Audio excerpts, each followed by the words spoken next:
Hello again, everyone. Edwin Learnard back once again. In this YouTube astrological segment, I'm going to be talking about the February 16th, 2022 full moon in Leo, part 202.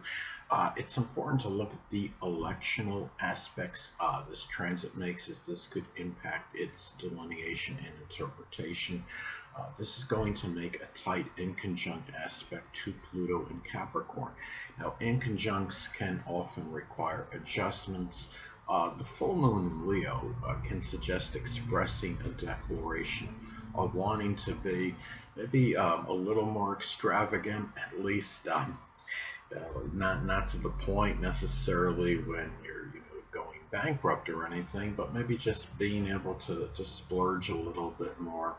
Um, and the thing is, and also expressing generosity. Now, Pluto in Capricorn now collectively can indicate power in the government.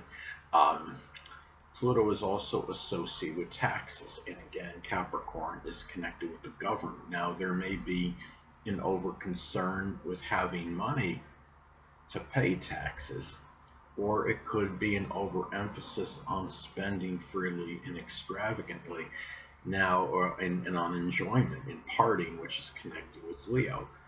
Now, the thing is, it could be, also there could be, something between the emotional need to express extroversion and gregariousness versus, which is the emotional need, of course, is the moon. Expressing extroversion and gregariousness, of course, is associated with Leo, and its versus power, which is Pluto, and restriction, which is Capricorn. And a lot of this could be tied in to the COVID variant being still somewhat prevalent, at least. And the thing is, it's about a key is to find some equilibrium and balance between the two.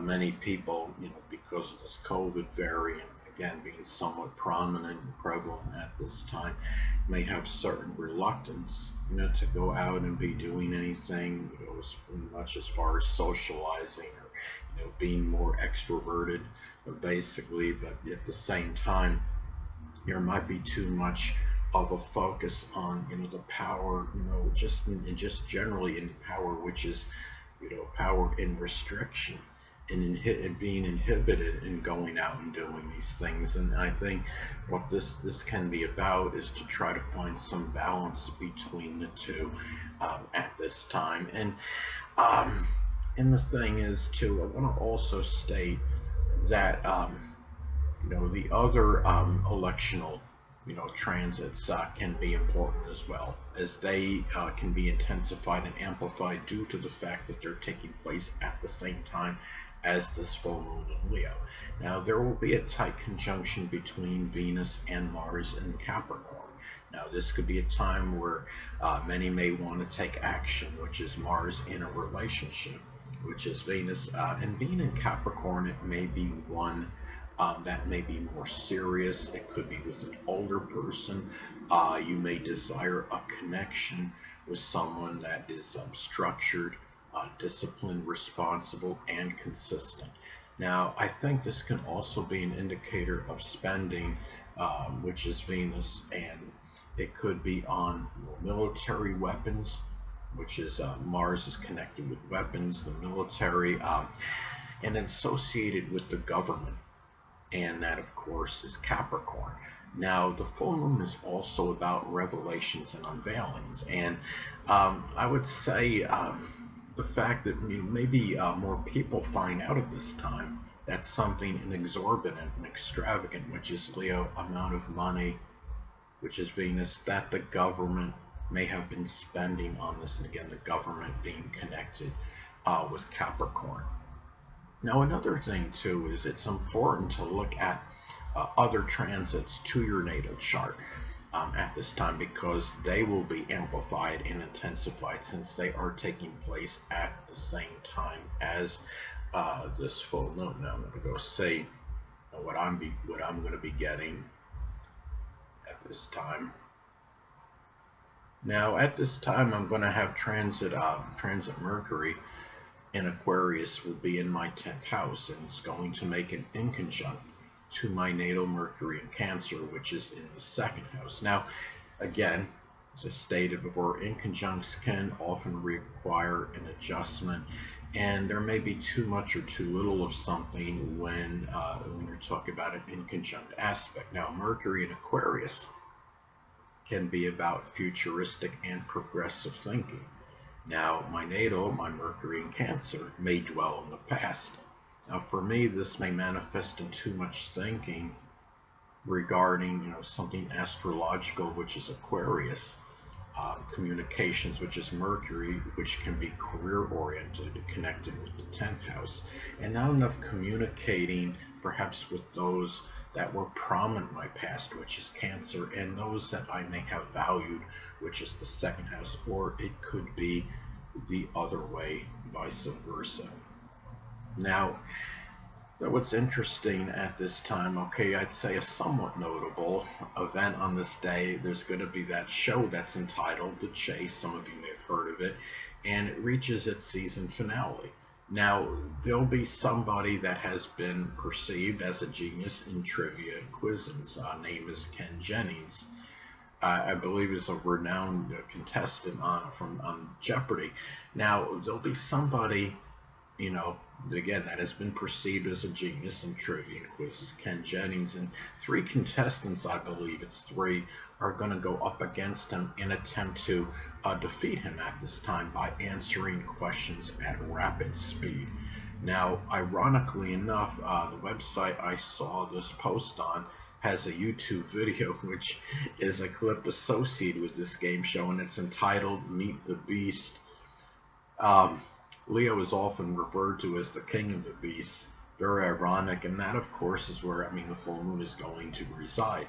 Now, the full moon can be about endings and culminations. Again, this is the season 2 finale of The Chase. It's the ending of the season of The Chase, and this is also associated with entertainment and games. This is, and again, that is can be connected with Leo.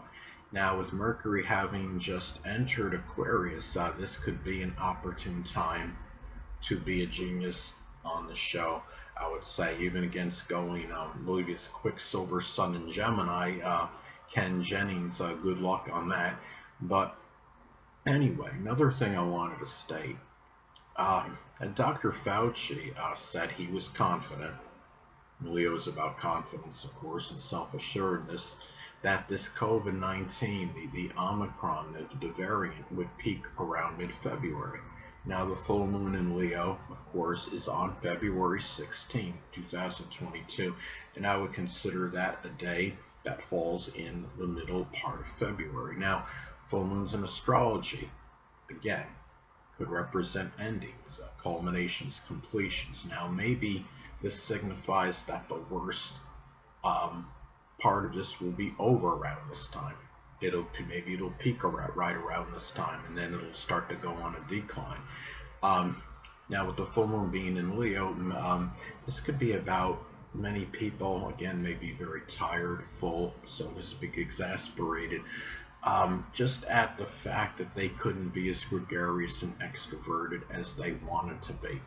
And people around this time may become very agitated over, again, the restrictions due to the prevalence of the variant, and many may want to go out and do things associated with entertainment and partying, again, which is associated with Leo.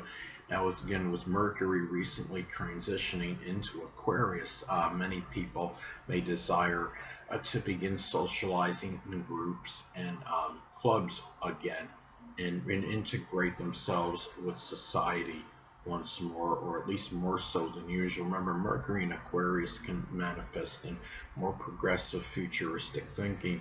When the Mercury was in Capricorn, prior to this, naturally, Mercury in Capricorn can be more pessimistic and can become melancholy, and the thinking might be more negative and cautious. So perhaps being transitioning into Aquarius can be a positive thing, or for the thinking to be moving forward in one's thought process. Anyway, people, that'll conclude this YouTube astrological segment. Until next time, people, Edwin Learnard saying stay well.